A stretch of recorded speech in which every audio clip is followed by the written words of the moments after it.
룻기 강의 첫 번째 시간이 되었습니다. 우리에게 평화가 필요하고 안식이 필요하다는 사실을 깨닫게 됩니다. 요즘 사회 전체가 어렵지 않습니까? 우리 개인적으로도 어려운 일이 얼마나 많아요. 우리의 마음을 흐트러 놓고 우리의 삶을 어지럽히는 것들이 얼마나 많습니까? 안식과 평화, 이것이 너무나 소중하다는 것을 깨닫게 됩니다. 이 안식과 평화가 도대체 어디 있는 것일까요? 그것이 바로 사랑 안에 있는 것입니다. 여러분은 누구는가를 사랑하십니까? 사랑하는 사람은 도대체 어떤 모습으로 살아가게 될까요?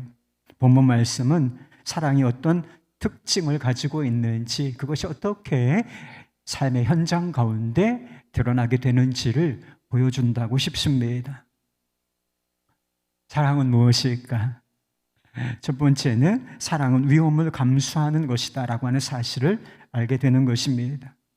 이삭 죽기를 나갔던 룻이 저녁에 돌아올 때 하루 먹을 양식 한 움큼 정도가 아니라 보리 한 에바쯤을 한 자루를 들고 온 것입니다. 이 보아스라고 하는 사람이 룻에게 자비를 베풀었기 때문이라고 하는 것이죠. 그 일을 통해서 하나님의 신실하신 사랑, 자기 백성을 돌보시는 이 헤세드를 깨달은 나오미가 침체되고 낙심되었던 그 마음에서 살아나기 시작한다는 것입니다. 더구나 자비를 베푼 사람이 보아스라고 하는 사실을 깨닫고서 더욱 활기에 넘친다는 것이지요. 보아스는 엘리멜렉, 나오미의 남편이죠. 엘리멜렉의 친족으로서 기업물을 차 중에 하나였기 때문인 것입니다. 나오미는 이 사실을 깨닫고 신중하지만 그리고 급진적으로 아주 과감하게 움직이기 시작합니다. 자기 며느리에게 할 일을 알려주는데 이런 내용이었습니다. 보아스가 오늘 타작마당에서 타작을 할 것인데 추수를 했다고 그게 다 끝나는 것은 아니잖아요. 그래서 보리단을 베어서 알곡을 타작을 해야 되는데 오늘이 바로 그날이 될 것이다. 그때 어떻게 할 것이냐? 저녁에 목욕을 하고 기름을 바르고 의복을 입고 가서 기다렸다가 그의 발치에 이불을 들고 거기에 누우라고 아주 세부적인 지침을 알려주었습니다. 이것은 보아스를 성적으로 유혹하라, 그렇게 오해할 수 있어요. 그렇지만 그런 뜻이 아니고 보아스에게 가서 청혼을 하라, 이런 뜻이었습니다. 나오미가 며느리에게 지시한 일은 상식적으로 생각하면 대단히 위험한 일이라고 할 수가 있습니다. 관연한 딸이 밤중에 좀 사람들이 많이 있는 곳, 그리고 좀 위험스러운 상황이라고 판단하는 그곳에 딸을 내보낼 사람이 있겠습니까? 저도 그렇지 않을 것 같습니다. 뿐만 아니라 룻이 보아스에게든 또 다른 어떤 사람에게든 성적으로 이용당할 위험이 있었다라고 하는 것입니다. 그런데 이런 위험을 감수하고 룻을 타작마당에 내보내고 있는 것입니다. 왜 이렇게 룻을 타작마당에 밤중에 위험스러운 상황 가운데 내보내고 있는가? 룻을 귀하게 생각하지 않아서가 아니라 도리어 룻을 귀하게 생각하고 사랑했기 때문인 것입니다. 1절 말씀에 보면 그 동기가 나오는데 이렇게 말하고 있어요. 내 딸아, 내가 너를 위하여 안식할 곳을 구하여 너를 복되게 하여야 하지 않겠느냐. 안식할 곳을 구하고 복되게 하기 위하여. 다르게 말하면 룻을 사랑했기 때문에 이와 같은 일을 하라고 지시를 한 것입니다. 또 하나, 보아스의 성품, 보아스는 룻을 성적으로 이용하지 않을 것이다. 자비로운 성품을 가진 자다라고 하는 믿음, 확신이 있었기 때문이기도 했습니다. 룻도 시어머니의 명령을 순종하기 위해서, 여러분 위험한 순종이라는 책이 있는 거 아십니까? 순종이 위험한 거예요. 시어머니의 명령을 따르기 위해서는 위험을 감수해야 했던 것입니다. 추수를 끝낸 후에 먹고 마시고 분위기가 대단히 이렇게 고조된 상황 속에 있었습니다. 이런 분위기가 아주 고조된, 들뜬 상황 속에서 항상 좋은 일만 일어나는 것은 아니지 않겠습니까? 불행한 일도 얼마든지 일어날 수 있다고 예상할 수 있는 그런 상황이었습니다. 보아스를 만나는 것이 목표지만 그 과정 중에 도중에 다른 사람, 특별히 남자를 만나서 끔찍한 일을 당할 가능성이 얼마든지 있다 예상할 수 있었습니다. 사람들의 눈에 띄면 어떻게 될까? 저가 창녀짓을 하고 있다라고 오해받을 가능성이, 지금 결혼을 요청하러 가는 것인데 그냥 다른 사람들이 보기에는 저 창녀짓 하러 왔구나, 몸팔러 왔구나, 남자를 유혹하러 왔구나, 이렇게 얼마든지 오해받을 가능성이 있었고, 그것이 그 오해가 동네 사람들에게 퍼지게 되면 발붙이고 살아가기 어려운 그런 상황이 예상되는 것이었습니다. 보아스를 만난다 할지라도 거절당할 위험이 없겠습니까? 청혼을 해요? No! 그럴 수 없어 라고 얼마든지 거절당할 위험도 존재하는 것이지요. 그러나 룻도 이 모든 위험을 감수한다는 것이었습니다. 왜 그랬겠어요? 그가 모압 땅에서 돌아올 때 이미 맹세하고 또 맹세하였던 것처럼 시어머니를 머니를 따르고 섬기겠다. 사랑과 충성에서 나온 그런 일이었다라고 하는 것입니다. 마가복음 7장에 보면 그 유명한 수로보니게 여인에 관한 이야기가 나옵니다. 그녀에게는 안타깝지만 귀신 들린 딸이 있었고 귀신 들려서 아주 오랫동안 고통을 당하고 있는 상황이었습니다. 그는 유대인들이 상종하기를 싫어하는 이방 여인이었습니다. 얼마든지 예수님께 나아가 자비를 구하지만 거절당할 위험을 예상할 수도 있었다는 것입니다. 수없이 많은 그런 일을 당해왔기 때문이라고 하는 것이죠. 자신들에게 눈길 한 번 주지 않는 사람들, 이 사람들이 유대인이었다라고 하는 것이죠. 그러나 그는 거절당하고 상처받을 위험을 감수한다는 것입니다. 그리고 실제로 거절을 당합니다. 마가복음 7장 27절에 보면 예수님께서 이 여인에게 어떻게 처음 반응하셨는지를 말씀하고 있어요. 예수께서 이르시되 자녀로 먼저 배불리 먹게 할지니 자녀의 떡을 취하여 개들에게 던짐이 마땅치 아니하니라. 예수님께서 왜 이 여인을 개들에게 던진다, 개라고 표현했는지 이해할 수가 없어. 이 여인을 시험하려는 의도가 있으셨는지 그건 잘 모르겠어요. 그랬겠죠. 그렇지만 상식적으로 생각하면 인격 모독적인 표현 아닙니까? 누가 여러분을 개들에게 던짐이 마땅치 않냐, 이 개 같은 자야, 난 너에게 줄 것이 없어 라고 말한다면 큰 상처를 받을 만한 그런 상황이 아니었겠습니까? 그러나 수로보니게 여인은 물러서지 않고 계속하여 예수님께 자비를 구한다는 것입니다. 수로보니게 여인이 이 위험, 상처받고 거절당할 위험을 반복적으로 거슬러서 물러서지 않고 자비를 구한 이유가 무엇이겠습니까? 자신의 고통받는 딸, 그 딸을 사랑했기 때문이라고 하는 것입니다. 그리고 예수님께서 지금 이렇게 반응하시지만 예수님은 좋은 분이시다. 다른 병자들 다 고쳐주셨다. 예수님의 선하신 성품, 이것에 대한 믿음이 있었기 때문에 물러서지 않고 앞으로 자비를 구하며 나아갔다라고 하는 것입니다. 여기서 결국 어떻게 됐어요?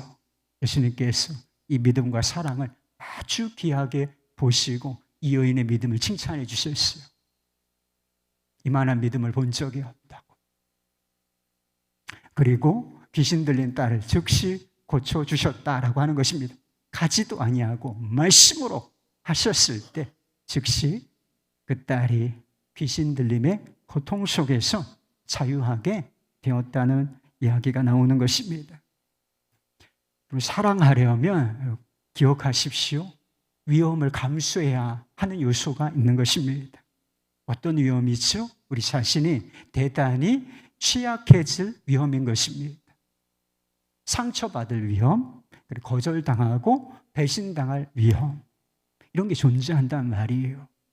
그리고 우리가 사랑을 준 만큼 다시 되돌려받지 못할 이런 위험이 사랑하려면 존재한다라고 하는 것이지요. 그래서 이 위험을 무릅써야만 사랑을 할 수가 있는 거예요. 누군가를 위하여 그 어떤 위험도 감수하지 않는다면 그것이 무엇을 말해주는 것이겠습니까? 그 누군가를 사랑하지 않는다라고 하는 뜻을 가지고 있는 것이지요. C.S. 루이스라고 하는 사람이 사랑하는 것의 위험성을 이렇게 이야기한 적이 있어요. 내용이 약간 어렵지만 한번 잘 들어보십시오. 사랑하는 것은 취약해지는 것이다. 무엇이든 사랑해보라. 그러면 당신의 마음은 분명 괴로워질 것이고 깨어지게 될 것이다. 만약 당신이 꼭 자신의 마음을 온전하게 간직하고 싶다면 그것을 아무에게도 주어서는 안 된다. 심지어 동물에게조차도 말이다. 그것을 취미와 약간의 사치품으로 조심스럽게 살아. 모든 복잡한 관계를 피하라. 그것을 당신의 이기심이라고 하는 상자 속에 안전하게 보관하라. 그러나 어둡고 공기가 통하지 않으며 흔들림이 없어 안전한 그 상자 안에서도 그것은 변하게 될 것이다. 그것이 깨어지지는 않겠지만 좀처럼 꺾일 줄도 모르고 이해할 수 없으며 되살릴 수 없는 것이 되고 말 것이다. 그 비극에 대하는, 아니 적어도 그 비극의 리스크에 대한 대안은 지옥행이다. 천국 외에 우리가 사랑의 모든 위험과 불안으로부터 완벽하게 안전할 수 있는 유일한 장소는 지옥이다. 여러분, 우리가 사랑하려고 하려면 복잡한 관계 속으로 들어가야 한단 말입니다. 내가 저기 가서 막 지지고 볶아야 하나, 이런 생각이 들게 마련이에요. 교회 안에도 그런 요소가 있잖아요. 그리고 가정에도 그래서 진짜 들어가기 싫다, 섞이기 싫다, 상처받기 싫다. 그런데 이런 위험을 감수하지 않으면 어떻게 된다는 거예요?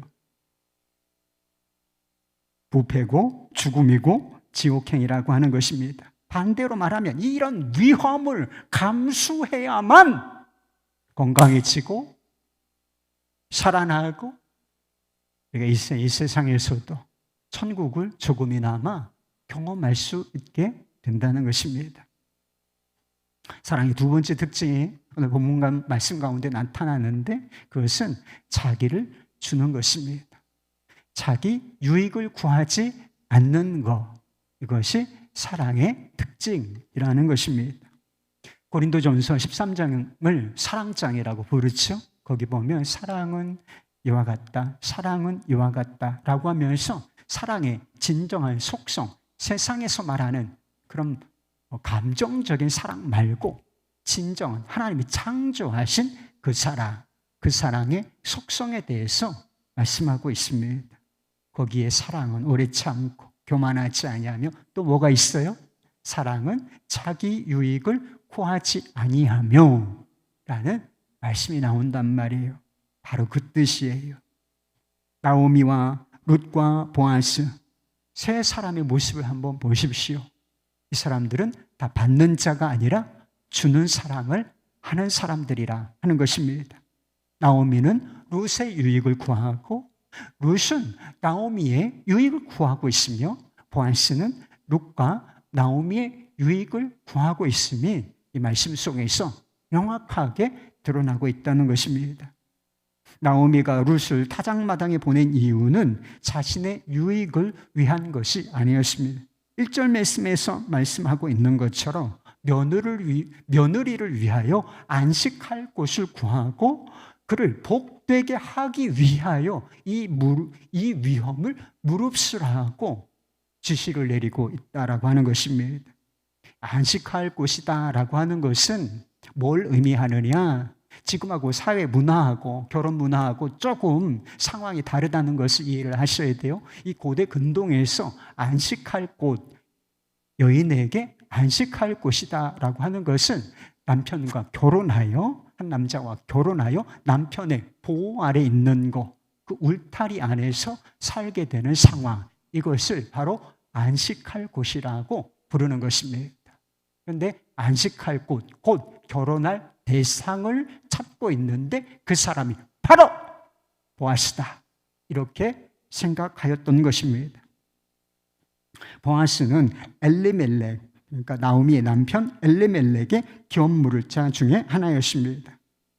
그 나오미 입장에서 보면 자신이 잃어버린 모든 것, 이것을 한순간에 되찾아 줄 수 있는, 되찾아 주고 싶어도 가난하면 그렇게 할 수가 없잖아요.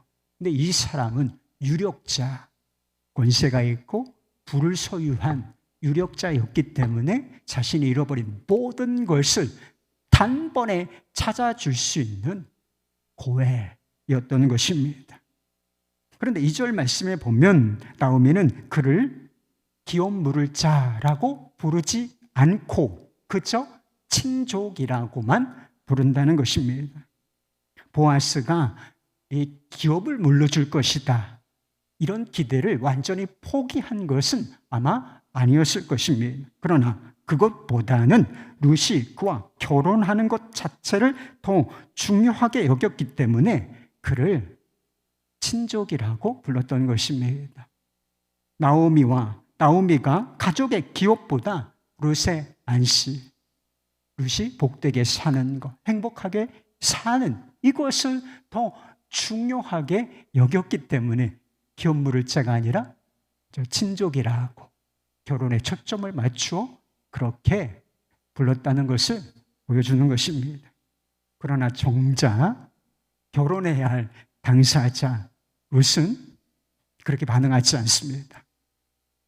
룻은 보아스에게 이렇게 말합니다. 9절 말씀이에요. 나는 당신의 여종이오니 당신의 옷자락을 펴 당신의 여종을 덮으소서. 이는 당신이 기업을 물을 자가 됨이니이다. 당신 옷자락을 펴서 나를 덮으십시오. 이것도 오해할 가능성이 있어요. 무슨 성적인 요구를 하는 것인가, 유혹을 하는 것인가, 그렇게 오해할 가능성이 있지만 이것은 그 당시의 전통, 문화, 이것을 생각하면 결혼을 해달라라고 하는 요구인 것입니다. 그러나 룻의 요구는 단순히 결혼을 해달라고 하는 요구 이상을 의미하는 것이었어요. 나오미는 보아스를 친족이라고 불렀지만 룻은 아주 정확하게 표현을 하고 있다는 거예요. 당신이 우리의 기업 물을 자가 되면이다 라고 말하고 있다는 것입니다.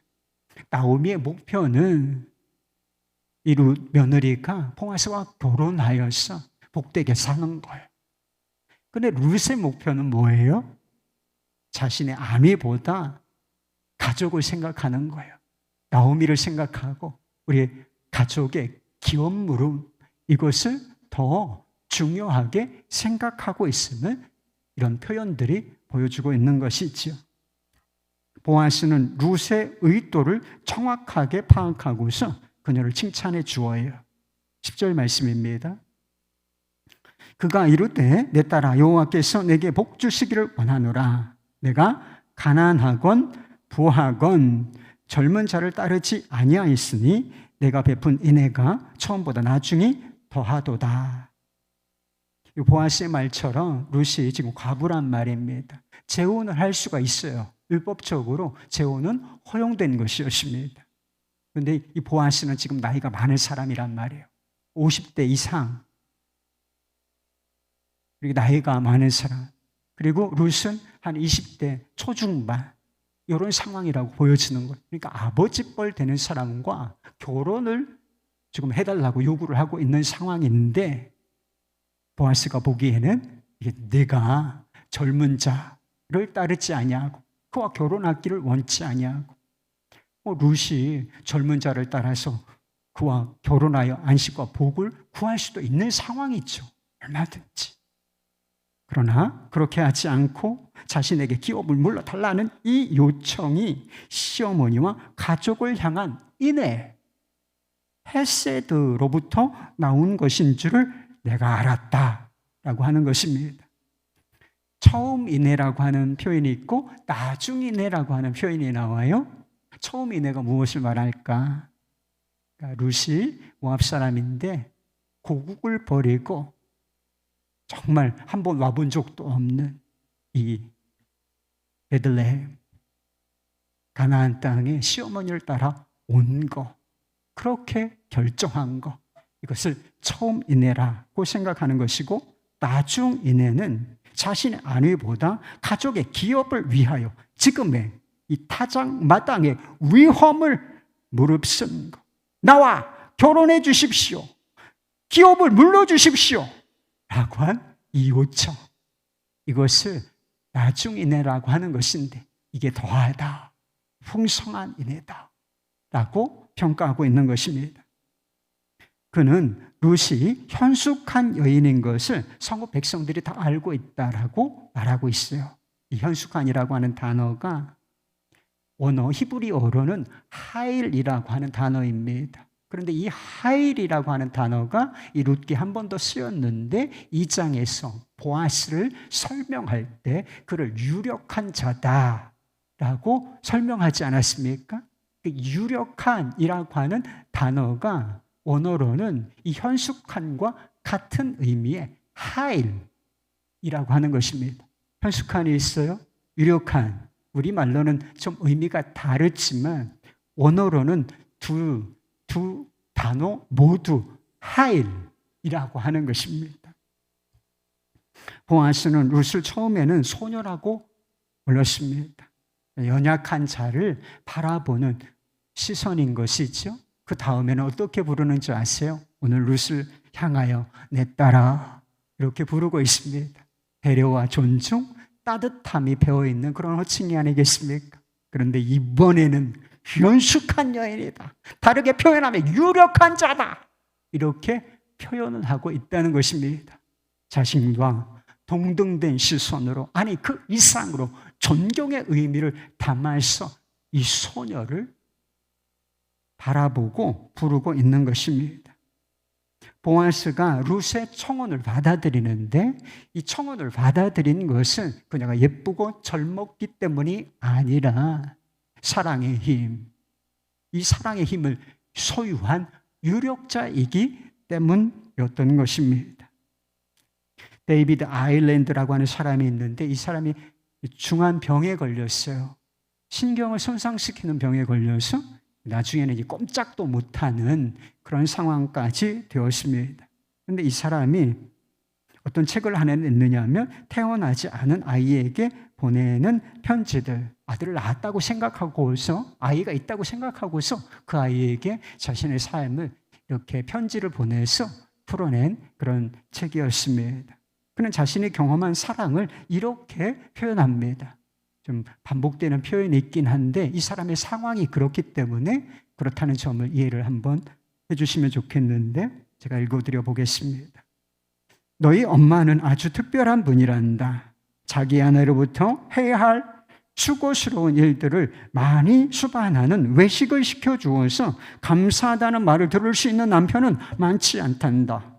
외식을 하기 위해서 너희 엄마는 아빠에게 옷을 입혀주어야 하고 아빠의 턱수염을 깎아주어야 하고 이를 닦아주어야 하고 머리를 벗겨주어야 하고 빗겨주어야 하고 아빠를 휠체어에 태워 집 밖으로 나가 계단을 내려가야 하고 차 문을 열고 아빠를 차에 태워야 하고 휠체어에 페달을 집어넣어야 하고 아빠를 일으켜 세워야 하고 차 의자에 아빠를 앉혀야 하고 아빠가 편안하도록 몸을 돌려주어야 하고 휠체어를 저고 차에 넣어야 하고 차의 반대편으로 돌아가야 하고 차에 시동을 걸어야 하고 차를 후진시켜 차고 밖으로 빼내야 하고 차에서 나와 차고 문을 닫아야 하고 차에 다시 돌아와야 하고 그리고 식당으로 차를 몰고 가야 한다. 그리고 나서 이 모든 일이 다시 시작된다. 엄마는 차에서 나가야 하고 휠체어를 펴야 하고 문을 열어야 하고 아빠를 돌려서 세워야 하고 아빠를 휠체어에 앉혀야 하고 페달을 꺼내 돌려야 하고 차 문을 닫고 잠가야 하고 휠체어에 태운 아빠를 식당 안으로 밀고 가야 하고 그리고 아빠가 불편하지 않도록 해달을 집어 넣어야 한단다. 우리는 저녁을 먹기 위해 앉는단다. 엄마는 식사하는 동안 내내 아빠를 먹여 주어야 한단다. 그리고 식사가 끝나면 엄마는 음식값을 지불하고 나서 차로 휠체어를 밀고 가야 하며 다시 똑같은 일을 반복해야 한다. 그리고 이 모든 일을 끝내면 엄마는 아빠에게 여보, 저녁 외식을 시켜주어서 정말 고마웠어요 라고 진정으로 따뜻하게 말한단다. 그러면 아빠는 정말로 어떻게 대답을 해야 할지 모른단다. 그리고 사랑은 뭐예요? 사랑은 부드럽고 따뜻한 것입니다. 그런 면만 있는 것이 아니라 사랑은 동시에 대단히 강력한 것입니다. 사실 주고 베풀고 나누는 이 사랑,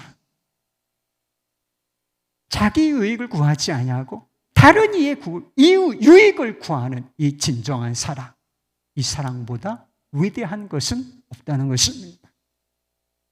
그런 사랑을 가진 사람이 사람을 변화시키고 공동체를 변화시키며 세상을 변화시키는 유력자, 하일인 것입니다. 보아스 역시 주는 사랑을 가진 것은 마찬가지였습니다. 보아스는 나오미의 믿음대로 이 룻을 성적으로 이용하지 않습니다. 도리어 그녀가 창녀짓을 했다고 오해받지 않도록 배려한다는 것이죠. 지금 가지 말고 사람들의 눈에 띌 수 있어. 아침까지 여기 머물러 있다가 가라. 그렇게 말한 이유가 그것 때문인 것입니다. 집으로 돌아갈 때 그냥 보내지 않았어요. 시어머니를 생각했습니다. 이게 시어머니에게 갈 때 빈손으로 가지 말라고 하면서 보리를 6대 데워서 보냈다는 것입니다. 기업 물을 자가 되어달라고 했어요. 기업 물을 자가 된다는 것은 강력한 책임을 지는 거예요. 친족에 대해서 강력한 책임을 지지만 그 책임에 비해서 자신에게 돌아올 유익은 거의 없는 그런 상황이 되는 것이었어요. 결혼하여 아이를 낳습니다. 그러면 내 아이가 되는 게 아니라 죽은 친족의 아이가, 형제나 친족의 아이가 되는 거란 말입니다. 땅을 사요 집을 삽니다. 값을 치르고 사지만 내 것이 되는 것이 아니라 그것을 잃어버린 친족에게 돌려주어야 하는 것입니다. 그래서 기업을 무르는 일은 책임은 이만큼 있고 유익은 거의 없는 것이기 때문에 이걸 강요할 수는 없는 것이었어요. 이것을 거부할 수가 있었단 말입니다. 그러나 보아스는 기꺼이 그 책임을 자기가 감당하겠다고 나선다는 것이죠. 다만 엘리멜렉에게 자기보다 더 가까운 친족이 있었기 때문에 이 율법을 무시할 수 없었어요. 그래서 그 친족이 기업을 무르겠다고 하면 무르겠거니와 그가 거부한다면 곧 내 차례가 온다면 내가 그것을 반드시 하나님의 살아계심을 두고 맹세하건대 내가 이행하겠노라 다짐한다는 것이죠. 계대 결혼과 기업 물음이라고 하는 것은 율법에 정해진 것이었어요. 율법은 뭐예요? 반드시 해야만 하는 것이지요. 한 사람은 율법에 정해진 것을 요구하고 한 사람은 그것을 이행하겠다고 하는데 여러분 이 분위기를 보십니까? 여러분 율법을 지킬 때 하나님의 말씀을 지킬 때 어떻게 지켜야 되는 거예요? 의무감으로 막 하기 싫은데 억지로 해야 하는 것인가요? 언젠가 그럴 때도 있는 것이죠. 그런데 이걸 보세요. 율법을 행하겠다고 나서는데 이게 의무가 아니라 사랑이라고 하는 동기에서 나온다는 것입니다. 나오미가 말한 것처럼 우리에게도 안식과 복이 필요하지 않습니까? 미래가 안전할 것이다. 한치 앞을 우리가 내다볼 수 없는 상황 속에 살겠는데 미래가 안전할 것이다. 10년 후의 미래, 그 이상의 미래, 또 아주 영원한 미래까지 우리의 미래가 안전할 것이다 라고 하는 이런 보장이 필요하지 않습니까? 내 문제는 무엇인가? 저와 여러분이 죄인이라고 하는 데 있는 것입니다. 죄인에게 약속된 것이, 보장된 것이 무엇인가? 이사야서 48장 22절 말씀에 보면 이래요. 여호와께서 말씀하시되 악인에게는 평강이 없다 하셨느니라. 대단히 부정적이지만 우리에 관한 진리인 것입니다. 죄인에게는 안식이 없어요. 그럼 뭐가 보장됐어요? 평탄대로입니까? 아니에요. 죄인들에게 보장된 것이라고 한 불행과 고통과 지옥의 저주뿐이라고 하는 것입니다. 그런데 여러분 그거 아십니까? 우리 안식과 복을 위하여 우리에게 오신 하엔 유력자가 있다는 사실을, 예수님께서는 진정한 유력자이셨습니다. 하늘의 모든 권세를 가지고 모든 부요함을 다 소유하신 유력자이셨습니다. 그런데 그 유력자가 취약해지셨어요. 예수님께서 이 땅에 조금 있으면 성탄절 기념하는 행사도 하고 예배도 드리지 않겠습니까? 성탄절 다가오는데 예수님께서 왕으로 권위 있는 자의 모습으로 오시는 것이 아니라 연약한, 취약한 아기의 모습으로 오셨고, 그것도 악하고 혼란스럽고 복잡한 세상 속으로 뛰어들어 오셨다는 거예요. 여러분들이 다 발 담그기 싫어하는 것들, 그런 상황 속에 발을 담그셨을 뿐만 아니라 온몸, 온 영혼, 전 존재를 내어 던지셨다라고 하는 것입니다. 그분은 괴로워하시면서 깨어지셨어요. 예수님께서 웃었다라고 하는 말씀은 잘 안 나옵니다. 예수님께서 웃으셨을 거예요. 위트가 있는 분이셨을 것이지만 기록을 보면 괴로워하시고 고통스러워하시는 우시는 모습이 자주 등장하는 것을 본다는 것입니다. 주님은 안식이 아니라 불안과 상처와 고난을 선택하셨습니다. 복이 아니라 저주를, 생명이 아니라 죽음을 선택하셨다는 거예요. 자기 유익을 구하지 않고 우리의 유익을 구하셨다. 예수님께서 십자가를 지셔서 고통받고 십자가에 달려 죽으시고 그 영원히 음부에 내려가시고,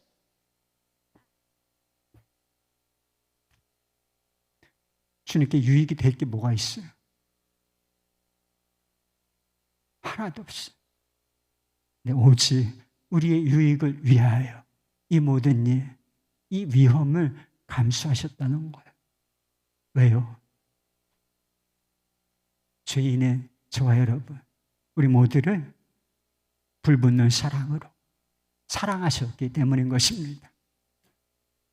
예수님께서 이 모든 일을 마치시고 우리에게 다가오셔서 우리의 마음속에 음성을 하나 들려주셨는데 뭐라고 말씀하셨는지 여러분 아십니까? 아버지께서 나를 사랑하신 것처럼 나도 너희를 사랑하니 너희여 사랑 안에, 나의 사랑 안에 거하라. 이렇게 말씀하셨어요. 나의 사랑 안에 거하라. 이게 무슨 뜻이에요?